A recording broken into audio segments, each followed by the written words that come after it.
3 दिन पहले शाम को 5:30 बजे 5000 से 6000 की संख्या में श्रद्धालु इसी पवित्र गुफा के चारों तरफ मौजूद थे। वक्त था आरती का।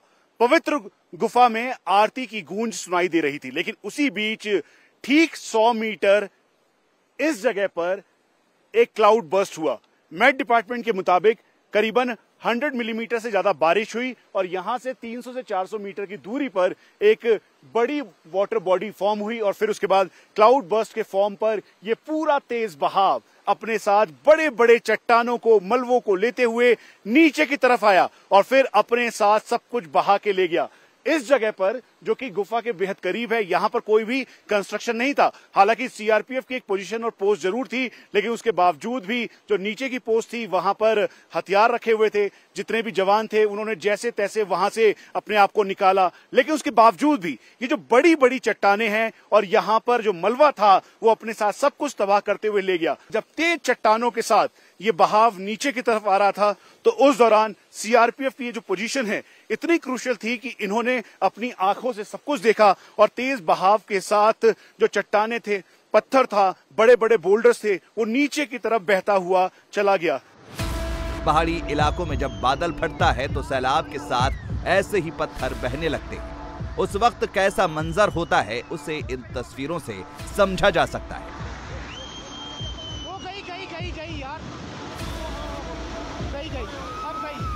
उस वक्त वहां जो लोग मौजूद थे उन्हें कुछ समझ नहीं आ रहा था कि जाएं तो जाएं कहां, भागें तो किधर भागें। जिसे जो समझ आ रहा था वो उधर भाग रहा था।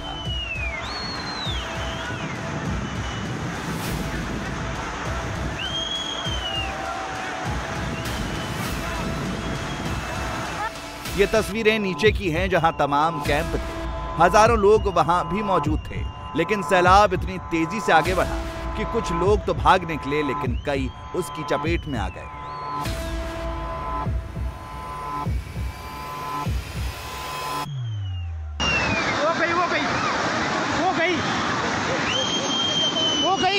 गई यार, गई अब गई पत्थर के नीचे दब गई।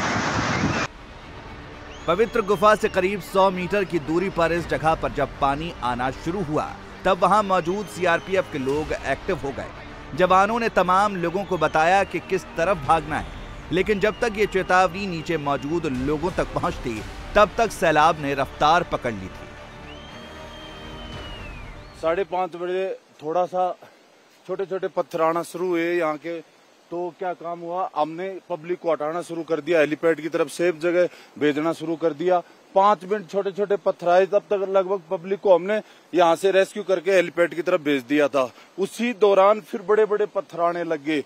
हम भंडारे में म्यूजिक वगैरह ज्यादा भीड़ भड़ाका था, इस वजह से वहां तक हम मैसेज नहीं पहुंचा पाए। बाकी हमने नीचे भी आवाज लगाई, काफी लोगों तक मैसेज भी पहुंचाए और बाकी यहाँ से हमने पूरी जितने भी यात्री थे, श्रद्धालु थे, उनको नीचे से भेज दिया था। और फिर बड़े बड़े ये जो पत्थर हमारे मोर्चे के पास ये आना शुरू हुए थे, ये पत्थर ऊपर से आए थे, पूरा एकदम बड़ी तेज रफ्तार से पानी और पत्थर आ रहे थे।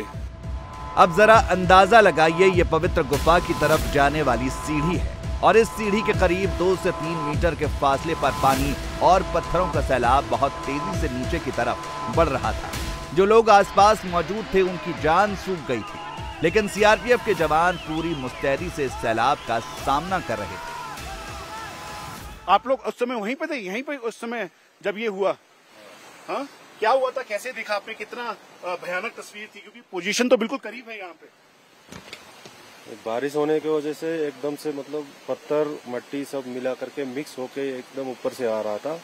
तब जाके हम सब लोगों को अलर्ट किया गया था, लेकिन तब भी जो नीचे लोग थे वो तकरीबन सब भाग चुके थे, लेकिन जो फंस गया था वो बेचारे उसमें दब गया। जब आपने ऊपर से बहाव देखा, तेज चट्टाने देखी, तो घबराहट हो गई होगी आपको भी? हाँ, घबराहट तो हुई है। बारिश तो तेज हो रहा था, उसी दौरान फिर ये कीचड़ के साथ मिलके पत्थर के साथ पूरा एकदम बहाव आ रहा था।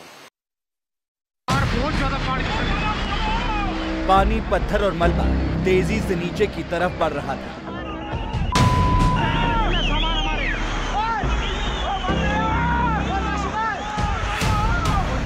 इसकी चपेट में आने से बचने के दो ही रास्ते थे। पहला था बाबा बर्फानी की पवित्र गुफा और दूसरा था नीचे मौजूद हेलीपैड वाला एरिया, जिसे सेफ जोन माना जाता है।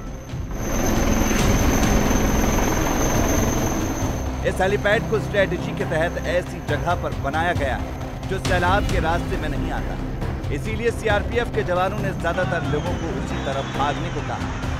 गुफा के जस्ट बैक साइड से जो है बहुत तेज बहाव के साथ सैलाब आया और पानी, उसके साथ बड़े बड़े पत्थर के टुकड़े। हमारे जो है मेन एक हमारा मोर्चा है, वहाँ पे समथिंग जो है 20 क्विंटल का एक बड़ा सा पत्थर आ करके, उस टाइम संतरी भी वहीं पे ड्यूटी में प्रेजेंट था। कुछ भोलेनाथ के दया से कुछ होया नहीं, बट जो है पत्थर आकर के वहाँ पे रुक गए सब। जो है ऐसी तस्वीर पहले कभी आपने देखी? कभी भी? कभी लाइफ में कभी नहीं देखी। बहुत ही भयावह मंजर था उस टाइम का। जो है सभी यात्री सभी एक दूसरे से बिछड़ करके, कोई भाई बहन माँ बाप से परेशान थे लोग। जो है पवित्र गुफा से आपको नीचे की तरफ जो कैंप दिखाई दे रहे हैं, वहां जब पानी और पत्थर का सैलाब पहुंचा तो उसने काफी कुछ तहस नहस कर दिया। आप अभी जो तस्वीरें सैकड़ों फुट की ऊंचाई से देख रहे हैं, उसे करीब से देखने पर आपको इसका अंदाजा खुद हो जाएगा। कपड़े, बर्तन, जूते, चप्पल और न जाने क्या क्या अभी भी यहाँ बिखरा पड़ा है, क्योंकि जिस हालत में लोग जान बचाने के लिए भागे, उस वक्त सबसे कीमती सिर्फ जिंदगी थी।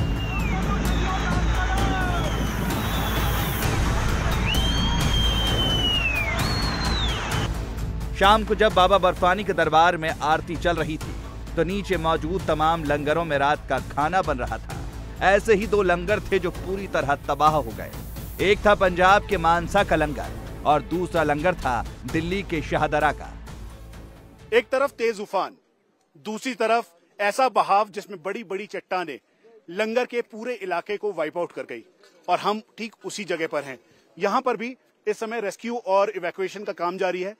इस जगह पर शाहदरा के जो स्थानीय लोग हैं, उनका यहाँ पर लंगर चलता था, लेकिन अब लंगर के नाम पर कुछ भी नहीं है। यहाँ पे जो सामान था, जो अनाज था, उसके अलावा कपड़े, सिलेंडर, स्टोव, सब ज्यों का त्यों रह गया।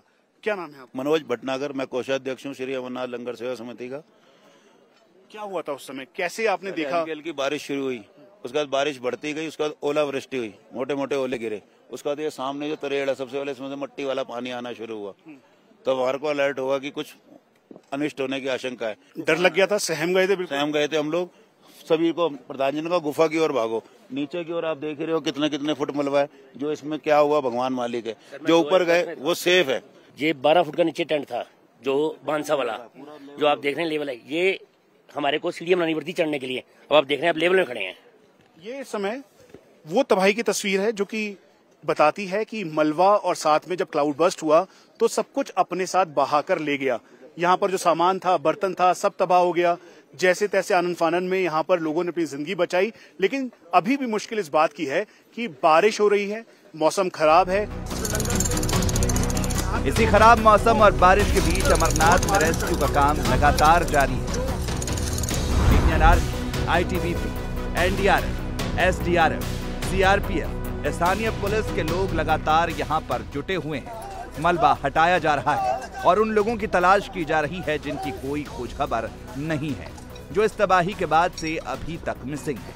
अगर इस मलबे में कहीं कोई दबा है तो उसे खोजने के लिए कई हाईटेक उपकरणों की मदद ली जा रही है। Ground detection radar, through wall radar जैसे तमाम उपकरणों से लोगों की तलाश की जा रही है। ये सेवर 4000 रडार भी यहाँ पर ऑपरेशनल हो गया है। ये तस्वीरें उसी सेवर 4000 रडार की हैं जिसे इस मिशन के लिए लगा दिया गया है। इसकी खासियत यह है कि ये जमीन के कई फीट नीचे दबी चीजों के बारे में भी पता लगा लेता है। कई स्पेशल ऑपरेशंस में इसका इस्तेमाल किया जा चुका है। इसके अलावा स्नाइपर डॉग्स तो पहले से ही काम पर लगाए गए हैं। इंडिया टीवी हर वक्त हर जगह डाउनलोड करने के लिए सर्च करें India TV news Google play store या ऐप स्टोर पर।